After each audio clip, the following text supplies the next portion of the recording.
मेरा नाम शीतल है। मैं अपने माता पिता के साथ एक छोटे से गांव में रहती थी और मेरा बचपन एक डरावने सपने की जैसा था। मेरी किस्मत ने मेरे साथ एक ऐसा खेल खेला कि मैं अपनी ज़िंदगी में आगे बढ़ने के बाद भी अपने अतीत को ना भुला सकी। मेरे माता पिता कभी नहीं चाहते थे कि मेरी ज़िंदगी बर्बाद हो जाए और मैं अपने ही घर में कैदी बनकर रह जाऊं। इसीलिए मेरी माँ ने मुझे सब लोगों से छुपाकर मेरी फूफी के घर भेज दिया था। उनकी भी कोई संतान नहीं थी, इसलिए मेरी फूफी और फूफा ने मुझे अपनी सगी औलाद से भी बढ़कर समझा। मुझे पढ़ाया लिखाया और अपने पैरों पर खड़ा कर दिया। अब मैं शहर में ही एक कंपनी में जॉब कर रही थी। मैं बहुत कम बोलती थी। मुझे लोगों से ज़्यादा घुलना मिलना पसंद नहीं था। मैं सुबह को अपनी जॉब के लिए निकल जाती और शाम को घर वापस आ जाती थी। घर वापस आने के बाद मेरी फूफी मुझे खाना खिलाती और मेरे लिए चाय बनाती थी। फिर हम दोनों बातें करने लगते और बातें करते करते कब समय निकल जाता हमें कुछ पता ही नहीं चलता। फिर फूफा के ऑफिस से घर आने का भी टाइम हो जाता। वो भी जब ऑफिस से घर आते तो मेरे लिए कुछ ना कुछ ज़रूर लेकर आते।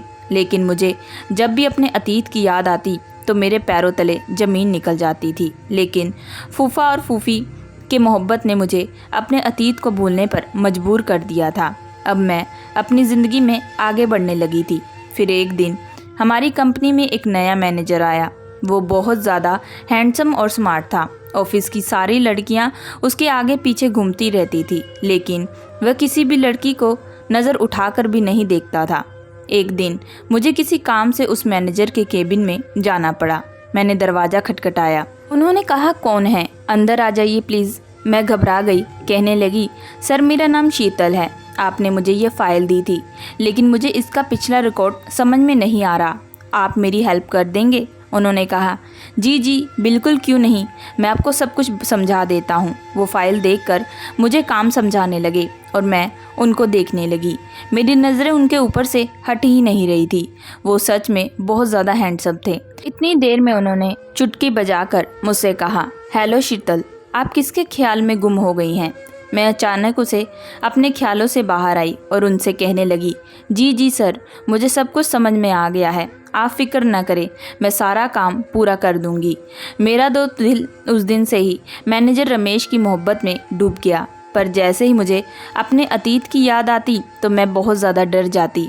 मैं अपनी फूफी से अपनी हर बात शेयर करती थी।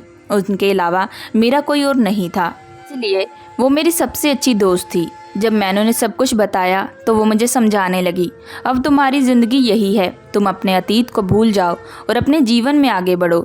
लेकिन मेरे कदम डगमगाने लगते थे। मुझे कुछ भी समझ में नहीं आ रहा था। इसी तरह दिन गुजर रहे थे।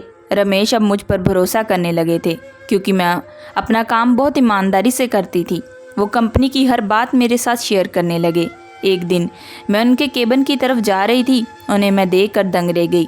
वो शायद कुछ सोच रहे थे और ही दिल में मुस्कुरा रहे थे। उनको देखकर मेरी नज़र उन पर ही ठहर गई और मैं भी मुस्कुराने लगी और सोचने लगी, काश जैसा मैं सोच रही हूँ वैसा भी वो मेरे बारे में सोच रहे हों। मैं वहाँ खड़ी खुद से ही बातें कर रही थी। आज फूफी के यहाँ कुछ मेहमान आ रहे थे। फूफा ने अपने कुछ फ्रेंड्स को बुलाया था। इस वजह से मैंने भी ऑफिस से जल्दी घर आ गई। मैंने आकर देखा तो मेरा मोबाइल नहीं था। फूफी ने मुझसे पूछा कि क्या हुआ, तुम परेशान क्यों हो? मैंने उन्हें बताया कि मेरा मोबाइल कहीं नहीं दिख रहा। तो वो मुझे कहने लगी, तुम कॉल करके देख लो। मैंने घर के नंबर से कॉल की तो फ़ोन किसी और ने उठाया। आवाज़ सुनकर मेरा दिल खुश हो गया। मैंने कहा, सर आप? रमेश ने बताया कि मैं अपना मोबाइल जल्दी में उनके कैबिन में ही छोड़ गई थी। वो कहने लगे, मैंने तुम्हारा मोबाइल अपने पास रख लिया है, तुम कल ऑफिस आओ तो ले लेना। मैंने कहा, ठीक है सर, थैंक यू। वह कहने लगे, थैंक यू की कोई बात नहीं। अगले दिन जब मैं ऑफिस में अपना मोबाइल लेने के लिए सर के कैबिन में चली गई तो उन्होंने मोबाइल के साथ एक लेटर भी दिया। मैं ये देखकर घबरा गई और बिना कुछ कहे जल्दी से उनके कैबिन से बाहर आ गई। बाहर आने के बाद मैंने अपने कामों में लग गई और सोचने लगी कि पता नहीं इस लेटर में क्या है जो उन्होंने मुझे दिया है। जैसे जैसे शाम हुई, जब मैं ऑफिस से घर आई तो मैंने कमरे में आकर वो लेटर पढ़ा। उसको पढ़ने के बाद तो मेरे पसीने छूटने लगे। मैं बहुत ज़्यादा घबरा गई थी। लेटर में तो रमेश ने अपनी मोहब्बत का इजहार किया था। एक तरफ मुझे खुशी हो रही थी कि जैसा मैंने सोचा था वैसा ही हो रहा था, रमेश भी मुझे पसंद करते थे, और दूसरी तरफ मुझे अपने अतीत का भी धीरे धीरे डर था। इतनी देर में फूफी वहाँ आ गई। उन्होंने मेरे चेहरे पर परेशानी देख ली। वो मुझे पूछने लगी, शीतल क्या हुआ है, तुम कुछ दिनों से परेशान लग रही हो। मैंने उन्हें बताया कि रमेश ने मुझे शादी के लिए प्रपोज किया है। तो वह हंसने लगी, कहने लगी कि इतनी सी बात है, तुम क्यों घबरा रही हो। मैंने अपनी लड़खड़ाती हुई जुबान से कहा, आपको तो पता है कि मैं शादी में कैसे। उन्होंने मेरी बात बीच में ही काट दी, कहने लगी, भगवान ने तुम्हारी किस्मत खोल दी है, इतने अच्छे लड़के का रिश्ता तुम्हारे पास आया है और तुम इनकार कर रही हो। मैं तुम्हारे फूफा से बात करूंगी, वो जरूर इस रिश्ते के लिए मान जाएंगे। यह कहकर वह वहां से चली गई। लेकिन मुझे कुछ समझ में नहीं आ रहा था। एक तरफ तो मैं खुद इस बात का इंतज़ार कर रही थी कि रमेश भी मुझे पसंद करता हो, और अब जब सब कुछ मेरी सोच के अनुसार हो रहा था तो मेरा दिल मानने को तैयार ही नहीं था। कुछ दिनों बाद रमेश मेरा हाथ मांगने मेरे घर पर आ गए। उन्होंने खुद फूफा से हमारी शादी की बात की। कहने लगे कि मैं बहुत शर्मिंदा हूँ कि मुझे खुद अपनी शादी की बात करने के लिए आना पड़ा, लेकिन मैं मजबूर हूँ क्योंकि मेरे माता पिता यहाँ पर नहीं रहते। फूफी और फूफा को तो रमेश पहली ही नज़र में पसंद आ गया। उन्होंने फ़ौरन शादी के लिए हाँ कर दी, लेकिन मेरे दिल में अभी भी कहीं ना कहीं एक डर छुपा हुआ था, जिस वजह से मैंने शादी के लिए मना कर दिया। लेकिन फूफी और फूफा ने मेरी कोई बात नहीं सुनी और मुझे समझाकर इस रिश्ते के लिए तैयार कर दिया। अब घर में शादी की शहनाइयाँ बज रही थी, लेकिन मेरा दिल अंदर ही अंदर काँप रहा था। मैं सोच रही थी कहीं मेरा अतीत रमेश के सामने आ गया तो। खैर, मैं भी शादी की चहल पहल में खो गई और अपनी मोहब्बत को अपनी किस्मत में लिखा देकर सब कुछ भूल गई। रमेश की मोहब्बत ने मेरे अतीत को भुला दिया था। हमारी शादी की तारीख तय हो गई। मेरी और रमेश की इस तरह अचानक शादी हो जाएगी, मैंने कभी अपनी ज़िंदगी में भी नहीं सोचा था। देखते ही देखते मेरी शादी का दिन भी आ गया और मैं दुल्हन बनकर रमेश के साथ उसके घर पर आ गई। यह सब कुछ मेरे सपने जैसा था। इतने बड़े घर की मैं अकेली मालकिन थी। घर की सारी जिम्मेदारियां मुझ पर थी। अब मुझे रमेश के घर को संभालना था। रमेश भी मुझ पर आंख बंद करके भरोसा करते थे। शादी की रात थी तो मैंने रमेश से एक वादा लिया था और रमेश ने भी अपनी सच्ची मोहब्बत के साथ ही आखिरी हद तक इस वादे को निभाया। मैं सोच भी नहीं सकती थी मेरी ज़िंदगी में एक ऐसा मोड़ आएगा कि रमेश और मेरी मोहब्बत कमज़ोर पड़ जाएगी। रमेश और मैं अपनी ज़िंदगी में बहुत खुश थे। फिर एक रात जब हम खाना खा रहे थे तो रमेश ने मुझसे कहा, शीतल, कंपनी की तरफ से मुझे 2 महीने की छुट्टी मिली है, हम कहीं घूमने चलते हैं, बताओ तुम कहाँ जाना पसंद करोगी। ये बात सुनकर मुझे बहुत खुशी हुई थी। मैंने कहा, रमेश आप सच कह रहे हैं। उन्होंने कहा कि हाँ हाँ बिल्कुल। मैंने कहा तो ठीक है, फिर हम आपके माता पिता के पास चलते हैं। मैं आज तक उनसे नहीं मिली। ये बात सुनकर रमेश बहुत ज़्यादा खुश हुए, कहने लगे, तुमने तो मेरा दिल जीत लिया। उन्होंने मुझे बताया कि वो गांव में रहते हैं और वो बहुत अच्छे हैं। मुझे पढ़ने लिखने का बहुत शौक़ था, इसलिए उन्होंने मुझे पढ़ने के लिए शहर भेज दिया था और मुझे भी बहुत समय हो गया है उनसे मिले हुए, लेकिन मेरी उनसे फ़ोन पर बात होती रहती है। हमारी शादी के बारे में भी मैंने उन्हें फ़ोन पर ही बताया था और वो सुनकर बहुत खुश हुए और अब वो हम दोनों को देखकर बहुत खुश हो जाएंगे। मैंने पैकिंग करनी शुरू कर दी और रमेश ने ट्रेन की टिकट करवा ली। अगले दिन जब मैं उठी तो किसी ने दरवाज़ा खटखटाया। मैंने जाकर दरवाज़ा खोला तो बाहर एक आदमी खड़ा था। उसने मुझसे कहा कि ये टिकट है, रमेश सर ने भेजी है। मैंने उससे टिकट ले ली और अंदर आ गई। जब मैंने वो टिकट देखी तो मेरी आंखें फटी की फटी रह गई। मैं बहुत ज़्यादा घबराने लग गई थी। इतनी ही देर में रमेश भी आ गए। वो मुझे देखकर बोले कि शीतल, कहाँ गुम हो गई हो, सब ठीक तो है। मैंने उनसे कहा कि हाँ हाँ सब कुछ ठीक है। मैं अपने चेहरे से पसीना साफ करते हुए उनसे बोली थी, रमेश हम कुछ दिनों बाद नहीं चल सकते, अभी मेरी तबीयत कुछ ठीक नहीं लग रही। लेकिन रमेश मेरे लिए परेशान हो गए और मुझे कहने लगे कि चलो हम डॉक्टर के पास चलते हैं। मैंने कहा कि नहीं, बस थोड़ी सी थकान महसूस हो रही है, आराम करूंगी तो ठीक हो जाऊंगी। रमेश ने मेरे लिए चाय बनाई और मुझे दवाई दे दी। मैं अपने कमरे में जाकर आराम करने लगी। मैं सोच में पड़ गई थी कि मेरे दिमाग में हज़ारों सवाल चल रहे थे। मैंने फूफी का नंबर लगाया तो फूफी का नंबर भी नहीं लग रहा था। अब मैं सोच रही थी कि मैं रमेश को कैसे मना करूंगी। आखिरकार मैंने उनसे कहा था कि हम तुम्हारे माता पिता से मिलने चलते हैं। फिर मैंने सोचा कि हो सकता है जैसा मैं सोच रही वैसा कुछ भी ना हो, ये सब मेरा वहम है। मैंने जाने के लिए पैकिंग शुरू कर दी। रमेश बहुत ज़्यादा खुश थे, लेकिन मेरा दिल पूरे रास्ते परेशान था। कुछ समझ में नहीं आ रहा था कि मैं रमेश को कैसे बताऊं। ट्रेन का ये सफ़र मुझे किस मंजिल तक ले जाएगा मुझे कुछ नहीं पता। मैं नहीं जानती थी अब ये सफ़र कहाँ ख़त्म होगा। जैसे ही ट्रेन रुकी और हम ट्रेन से उतरे, मेरी आंखें सामने में अंधेरा छा गया और मुझे चक्कर आने लगे। रमेश ने मुझे संभाला और वहीं स्टेशन पर बिठा दिया। उसने मुझे जूस पिलाया और कहने लगे, तुम्हारी वाकई तबीयत ठीक नहीं है, मुझे तुम्हारी बात मान लेनी चाहिए थी और कुछ दिन तक ज़रूर रुक जाना चाहिए था, लेकिन फिर मुझे छुट्टी नहीं मिल पाती। मैंने कहा कि ऐसी कोई बात नहीं है, मैं ठीक हूँ। मैंने बहुत मुश्किल से खुद को समझाया मैं ठीक हूँ। मैंने बहुत मुश्किल से खुद को समझाया। मैं और रमेश स्टेशन से गांव की तरफ चले। मेरा दिल ज़ोर ज़ोर से धड़क रहा था, मानो जैसे मेरे कदम आगे बढ़ने को तैयार ही ना हो। जैसे जैसे हम रमेश के घर की तरफ जा रहे थे, मेरा दिल बहुत बेचैन हो रहा था। हम जैसे ही घर के दरवाजे पर पहुंचे, डर की वजह से मेरे पसीने छूटने लगे। पता नहीं मेरी किस्मत मेरे साथ क्या खेल खेल रही थी, मुझे कुछ समझ में नहीं आ रहा था। जैसे ही घर का दरवाज़ा खुला, मेरे रोंगटे खड़े हो गए। अंदर एक बूढ़ा आदमी था, वो रमेश का पिता थे। मैंने जल्दी से अपना चेहरा कवर कर लिया और खांसने का नाटक करने लगी। रमेश ने मुझसे पूछा कि क्या हुआ। मैंने कहा कि कुछ नहीं, असल में मुझे बचपन से ही धूल मिट्टी से एलर्जी है और यहाँ गांव में धूल मिट्टी बहुत ज़्यादा है, इसलिए मुझे यहाँ अपना फेस कवर करके रखना पड़ेगा। रमेश बोले, चलो ठीक है, अंदर आओ। रमेश अपने पिता से मिलकर बहुत खुश थे। उन्होंने उसे गले लगाया और प्यार करने लगे। अंदर एक बूढ़ी औरत थी जो कि रमेश की माँ थी। उनको देखकर भी मैं दंग रह गई। मैंने अपना फेस अच्छे से ढक लिया। रमेश ने सबको मेरी एलर्जी के बारे में बता दिया। रमेश की बहन मुझे घूर घूर कर देख रही थी और मुझे अजीब तरीके से कहने लगी, लगता है भाभी तो बहुत ज़्यादा खूबसूरत है, इसी वजह से वह हमें अपना चेहरा नहीं दिखाना चाहती। इस बात पर सब लोग हंसने लगे। फिर वो कहने लगी कि मैं तो मजाक कर रही थी। फिर हम सब लोगों ने मिलकर साथ में खाना खाया। रमेश भी सालों के बाद अपने घर वालों से मिलकर बहुत खुश हो रहे थे, लेकिन मैं घबराई हुई सहमी हुई बैठी थी। खाने की टेबल पर सब लोग हंसी मजाक कर रहे थे। इतने में ही रमेश ने पूछा कि राहुल कहाँ है? जब से मैं आया हूँ वो मुझे नज़र नहीं आ रहा। ये सुनकर मुझे सदमा लग गया और मेरे हाथ से खाने की प्लेट छूटकर गिर गई। मुझे देखते ही रमेश की बहन बोली, लगता है भाभी अपने देवर का नाम सुनकर चौंक गई। रमेश की माँ कहने लगी, बस भी करो रमा, जब से तुम्हारी भाभी आई है तुम तो उसके पीछे ही पड़ गई हो। वो कहने लगी कि माँ, मैं तो सिर्फ मजाक कर रही थी। रमेश के पिता ने बताया कि राहुल कुछ काम से गांव से बाहर गया हुआ है, उसकी भी शादी हो गई है, कुछ दिनों में वापस आ जाएगा। अपनी पत्नी को भी साथ लेकर गया है ताकि उसकी भी थोड़ी सैर हो जाए। खाना खाने के बाद मैं अपने कमरे में आ गई और अपने चेहरे से अपना मास्क हटा दिया। अपने आप को मैं आईने में देखने लगी। मेरे दिमाग में बहुत सारे सवाल चल रहे थे। मेरे अंदर अजीब सी बेचैनी हो रही थी। इतनी देर में किसी ने दरवाज़ा खटखटाया। मैंने जल्दी से अपना मास्क लगा लिया। दरवाजे पर रमेश थे। वो मुझे अपने घर वालों के बारे में बताने लगे। अपने घर वालों से मिलकर वो आज बहुत खुश थे।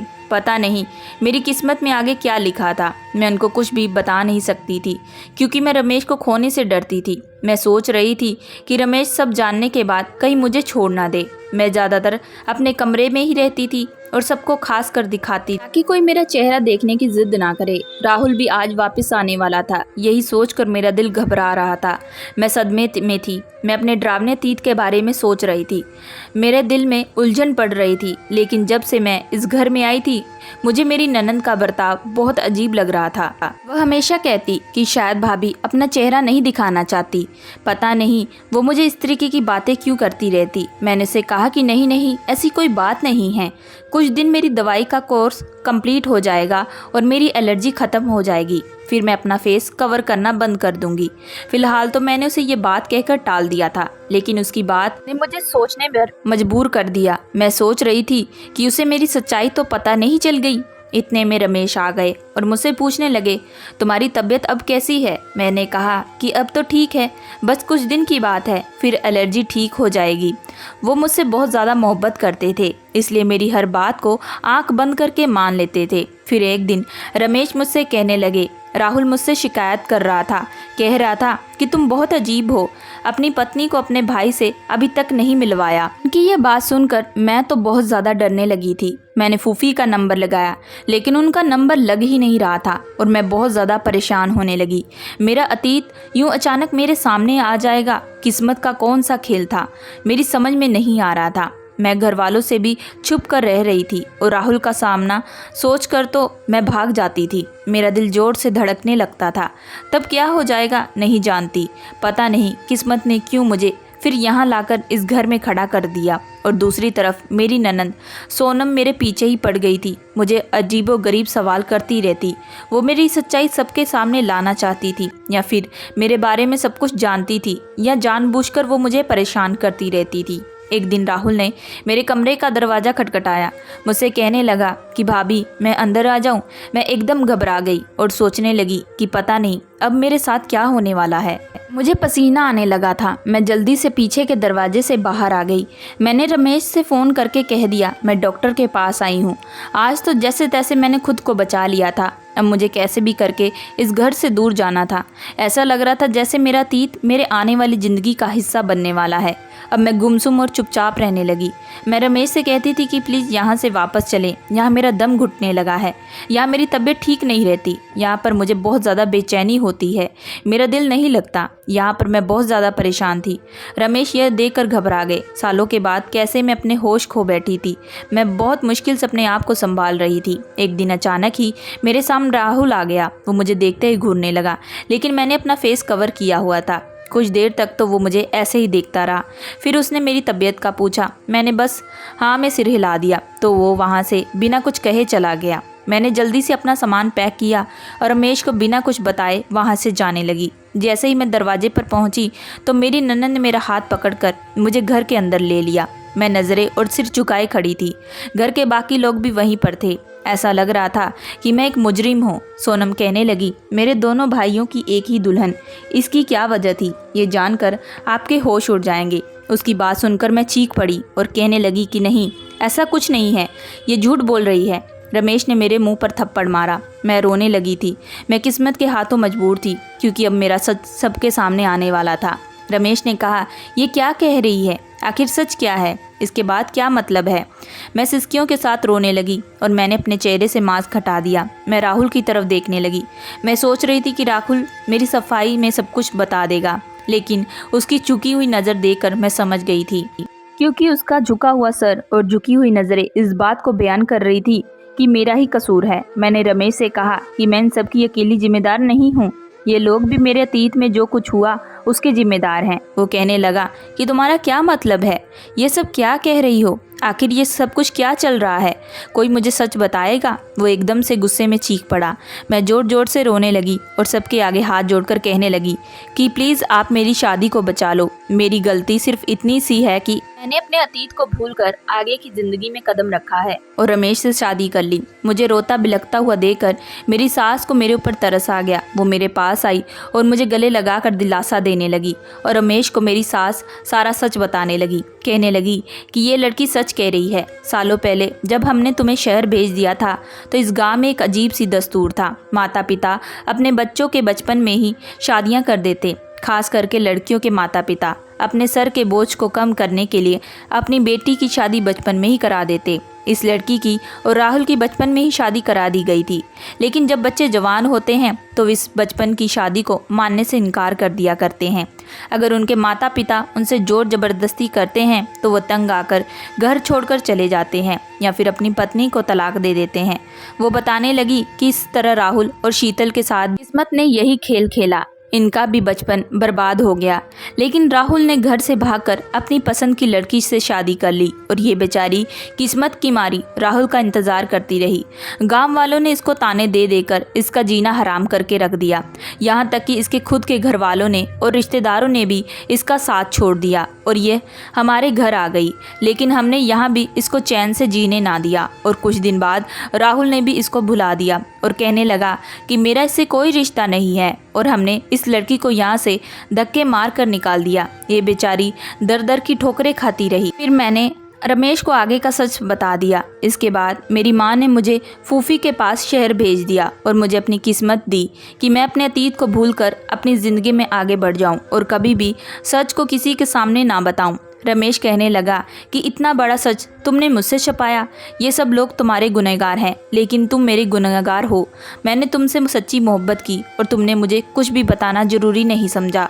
और तो और तुम मेरे भाई की पहली पत्नी हो। यह सब कुछ जानकर तुम कैसे मेरे साथ रह सकती थी? तुमने अपने साथ साथ मुझे भी इस पाप का भागीदार बना लिया। जब तुम्हारी पहले ही शादी हो गई थी तो तुम मुझसे शादी कैसे कर सकती थी? ये सुनकर मैंने राहुल की तरफ देखा। वो चौंकने लगा और बहुत ज़्यादा घबरा गया। मेरा और राहुल के अलावा सोनम भी ये सारा सच जानती थी। मैंने सोनम को घूर कर देखा। इतनी देर में ही राहुल की पत्नी ने उसे ज़ोर से थप्पड़ मारा और कहने लगी कि ये सब कुछ क्या चल रहा है? तुमने मुझे धोखा दिया, धोखे से मेरे साथ तुमने शादी की, अब मैं तुम्हें डिवोर्स दे दूंगी। सोनम रोने लगी और कहने लगी कि आप सब लोग मुझे माफ़ कर दे, सारी गलती मेरी है। मैंने शुरू में ही भाभी का चेहरा देख लिया था और उसको पहचान लिया था। मैं उनका सच घर वालों के सामने लाकर उनसे बदला लेना चाहती थी। मैं सोनम को देखने लगी और सोचने लगी कि पता नहीं ये कौन सा सच बताने वाली है। वो कहने लगी कि शीतल का भाई और मैं एक दूसरे से मोहब्बत करते थे और शादी करना चाहते थे, लेकिन राहुल और शीतल की शादी ने सब कुछ बर्बाद करके रख दिया। इन दोनों की वजह से हमारी भी शादी ना हो सकी। उसी समय मैंने सोच लिया था कि मैं इससे बदला लेकर रहूंगी। जब मैंने पहली बार इसे देखा तो मेरे दिल में सालों पुरानी नफरत जाग गई और मैंने सोच लिया कि मैं इसे बदला लेकर रहूंगी। लेकिन मेरी एक इस गलती से बहुत लोगों की ज़िंदगी बर्बाद हो जाएगी। प्लीज़ आप सब लोग मुझे माफ़ कर दे। वो राहुल पर चिल्लाने लगी और उसे कहने लगी कि राहुल सच बताओ, तुम्हारे और रमेश की ना तो इन दोनों मासूम लड़कियों की ज़िंदगी बर्बाद हो जाएगी। अगर तुमने आज सबको सच ना बताया तो सब कुछ बर्बाद हो जाएगा। मेरी नज़र राहुल पर जमी हुई थी। उसके माता पिता भी बहुत ज़्यादा शर्मिंदा थे। राहुल की पत्नी भी उसको पकड़कर झकझोर रही थी। इतनी देर में मैं चक्कर खाकर ज़मीन पर गिर गई और बेहोश हो गई। कुछ देर बाद मुझे होश आया तो मुझे डॉक्टर की आवाज़ आई। वो सबको बता रही थी कि आप सभी इनका बहुत ज़्यादा ख्याल रखें, ये प्रेग्नेंट है। मेरी आंख खुल गई और यह सुनकर तो मेरी हालत और ज़्यादा ख़राब होने लगी। सोनम और रमेश की माँ मुझे संभालने लगी। रमेश भी अपना सिर पकड़कर बैठ गया। ऐसा लग रहा था जैसे कयामत टूट पड़ी हो। एक ही लड़की दो भाइयों की पत्नी कैसे हो सकती है? रमेश मेरे आगे हाथ जोड़कर कहने लगे कि प्लीज़ मुझे बताओ आगे का सच क्या है। तभी सोनम कहने लगी कि रमेश भाई, राहुल गुनहगार है। उसने ही इसके साथ ही सब कुछ किया है और अब ये चुपचाप खड़ा है। रमेश ने गुस्से में राहुल को एक जोरदार थप्पड़ मारा। राहुल ज़मीन पर गिर गया और रमेश के पैर पकड़कर माफ़ी मांगने लगा और कहने लगा कि मैं शीतल का गुनहगार। उसने बताया कि सालों पहले जब मैंने अपनी दूसरी शादी करने का सोचा था, उसी समय मैंने इसको डिवोर्स का पेपर भेज दिए थे। अब ये मेरी पत्नी नहीं है, ये आपकी पत्नी ही है और ये बच्चा भी आप ही का है। बस किस्मत ने हमारे साथ ये खेल खेला है। राहुल ने मुझे और शीतल को इस पाप से बचा लिया। राहुल ने मुझसे भी मेरे पैर पकड़कर माफ़ी मांगी और उसके माता पिता ने भी अपनी गलती का एहसास करके मुझसे माफ़ी मांग ली। मैं बराबर रो रही थी। रमेश के दिल में मेरे लिए मोहब्बत जाग गई थी। वो भी जान चुका था कि सब मेरी कोई गलती नहीं है। मैंने तो सिर्फ अपनी माँ की कसम की खातिर सबको छुपाया था। मेरा और राहुल का भी अब कोई रिश्ता बाकी नहीं रहा। सालों पहले ही मेरी और राहुल की डिवोर्स हो चुकी थी। मैंने भी सबको माफ़ करके अपना दिल साफ कर लिया। राहुल ने अपनी पत्नी से भी माफ़ी मांगी और उसने भी उसे माफ़ कर दिया। अब हम सब अपनी ज़िंदगी में बहुत ज़्यादा खुश थे। कुछ महीनों बाद ही हम सब लोग शहर आ गए। हम सब लोग अब खुशी खुशी रहने लगे। मैंने एक बेटी को जन्म दिया और राहुल के घर में भी एक बेटा पैदा हुआ।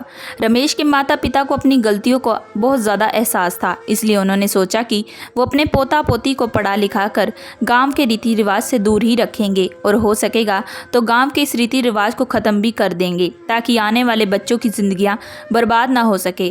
और ऐसा ही हुआ। रमेश ने अपने गाँव जाकर सबको बहुत समझाया और इस रिवाज को ख़त्म कर दिया और आने वाली नस्लों की जिंदगियों को तबाह होने से बचा लिया। गांव वालों की सोच बदलकर उनको अपने बच्चों की पढ़ाई लिखाई पर ध्यान देने को कहा। जब हमारे बच्चे बड़े हो गए तो हमने अपने बेटे और बेटी को देश से बाहर पढ़ने के लिए भेज दिया। पुराने और दियाकुनी रीति रिवाज इंसान की ज़िंदगी को बर्बाद करके रख देते हैं। हम अपना अतीत कितना भी भूलना चाहें, एक दिन वो हमारे सामने आ ही जाते हैं, लेकिन किस्मत का लिखा कोई नहीं बदल सकता। दोस्तों, मैं आशा करती हूँ कि आप लोगों को ये कहानी पसंद आई होगी। अगर आप लोगों को ये कहानी पसंद आई है सो प्लीज़ हमारे चैनल को लाइक एंड सब्सक्राइब ज़रूर करिएगा एंड बेल आइकन का बटन ज़रूर दबाइएगा।